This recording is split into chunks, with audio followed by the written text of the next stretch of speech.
Hello friends, welcome to our YouTube channel basic knowledge 258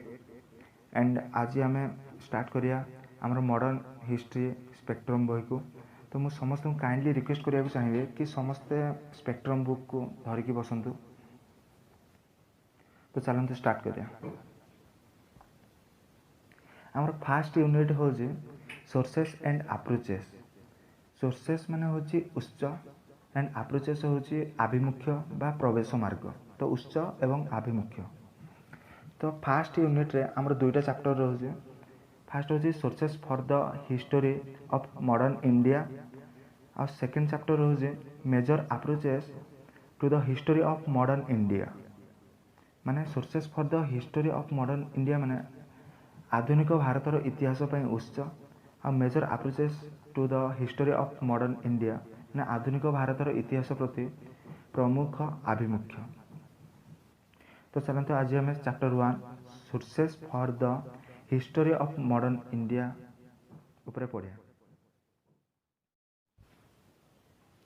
sources for the history of modern India माने आधुनिक भारतर इतिहास उत्स केते important थिला। तो तापर आम आज पढ़िया। तो फास्ट लिखाई है an abundance of historical material is available for studying India from the mid 18th century to the mid 20th century. तो फास्ट हमको ये जाना पड़ो कि सेंचुरी माने कौन। तो फास्ट सेंचुरी हूँ 0 टू लेकिन 100 पर्यंत। तो 18th सेंचुरी माने 1701 रु लेकिन 1800 शताब्दी पर्यंत। आ मिड 18th सेंचुरी माने अराउंड 1750। ओके, तो मिड 18th सेंचुरी माने 1750 रु लेकिन मिड 20th सेंचुरी माने 1950 मसीहा पर्यंत। तो 1750 रु लेकिन 1950 मसीहा पर्यंत आम पाखे बहुत माने हिस्टोरिकल मटेरियल बहुत प्रचुर परिमाण में अवेलेबल थिला। तो अष्टादश शताब्दी मध्य भाग विंश शताब्दी मध्य भाग पर्यंत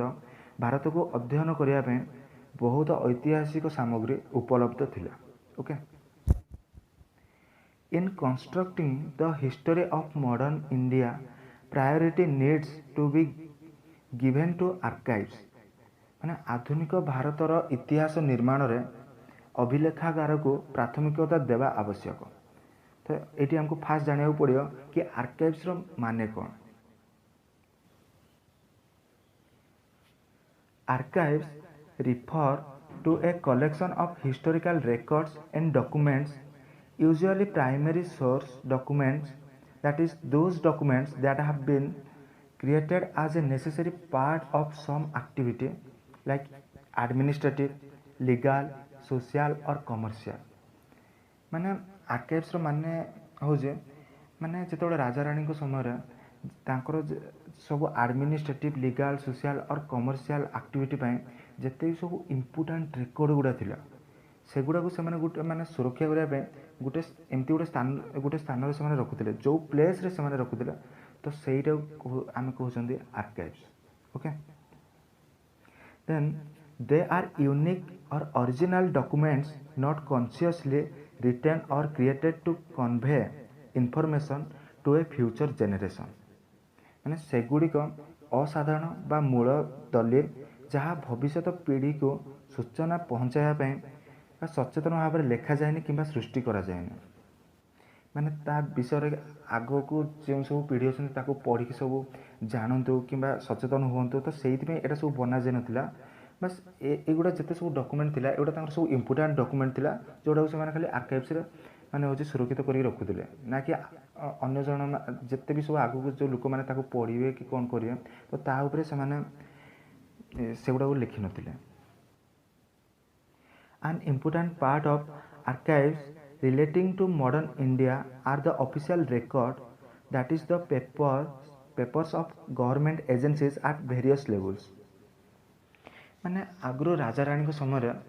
खाली एमती ना कि खाली राजा रानी मानकर सब इम्पोर्टेंट डॉक्यूमेंट को खाली इम्पोर्टेंट रेकर्ड को ही खाली आर्काइव्स माने हूँ रखा जाउथला।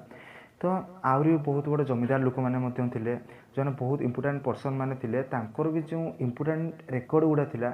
तो सेगुड़ा भी सब आमर आर्काइव्स गोटे गोटे अंश माने डॉक्यूमेंट को भी आर्काइव्स रखा जाउथला। Okay, The records of the East India Company provide detailed account of trading conditions during the period 1600 to 1857. ना आपण मैंने जब एम लक्ष्मीकांत बही पढ़ी थे तो सेठी फास्ट जो आम चैप्टर रहा हिस्टोरिकल बैकग्राउंड तो सेठी फास्ट लाइन रे लिखा जाए कि इन 1600 आज traders in the form of east India company माने 1600 रे ब्रिटिश माने आसिले ट्रेडिंग करने 1857 रे रिवोल्ट है तापर कंपनी रूल एंड है तापर कंपनी पाखे जी पावर थिला तो सेटा हमर चलीगला ब्रिटिश क्राउन पाखक माने ब्रिटिश रो गवर्नमेंट हाथ को तो 1600 रु 1857 पर्यंत से जिते भी सब डिटेल अकाउंट तो यहाँ आमको कौट मिल ना रेकर्ड्स मिल तो सहीटा कही कि ईस्ट इंडिया कंपनी रेकर्ड गुड़िक 1600 1600 ख्रीष्टाब्द 1857 ख्रीष्टाब्द मध्य वाणिज्य स्थितिर एक विस्तृत विवरणी प्रदान करिଥାଏ। Then when the British Crown took over the administration, it also kept a large variety and volume of official records. माने जते बड़ा कंपनी रूल एंड हैला तापर ब्रिटिश गवर्नमेंट हाथ को पावर आसिला सेते बड़ा तांकर जते भी सब ऑफिशियल रिकॉर्ड थिला ब्रिटिश गवर्नमेंट रो तो से सब ऑफिशियल रिकॉर्ड को से आर्काइव्स रे संग्रह करी रखुतिला। Okay These records help historians to trace every important development stage by stage and follow the processes of decision making and the psychology of the policy makers. माने जो सब पॉलिसी मेकर माने रहिले जो माने नीति नियम जो माने बनाउछन्ते तो तांकर डिसीजन मेकिंग टा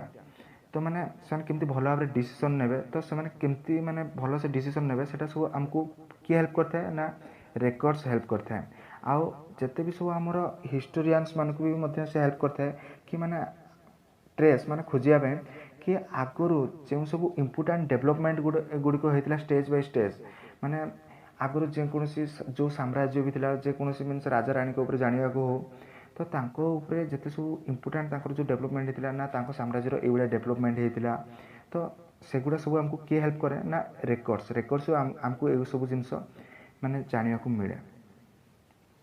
तो यहाँ रेकर्ड्स गोटे माने definition the records of the other European East India companies the Portuguese Dutch and French are also useful for constructing the history of the 17th and 18th century. European East India company east India company माने जोड़ा खाली एमती नुह कि खाली माने जोड़ा Britain रु आसला सेटा ईस्ट इंडिया कंपनी ये गोटे स्टोरी अच्छे देखो फास्ट एमती होता कि जो भारत को माने ट्रेडिंग जिते सब खाली एमती नुह कि खाली ब्रिटेन रु ईस्ट इंडिया कंपनी आसला तो सबू देश कंपनी गुड़िक माने भारत को आसवाई से चाहूले ट्रेडिंग करने चाहूले किंतु जो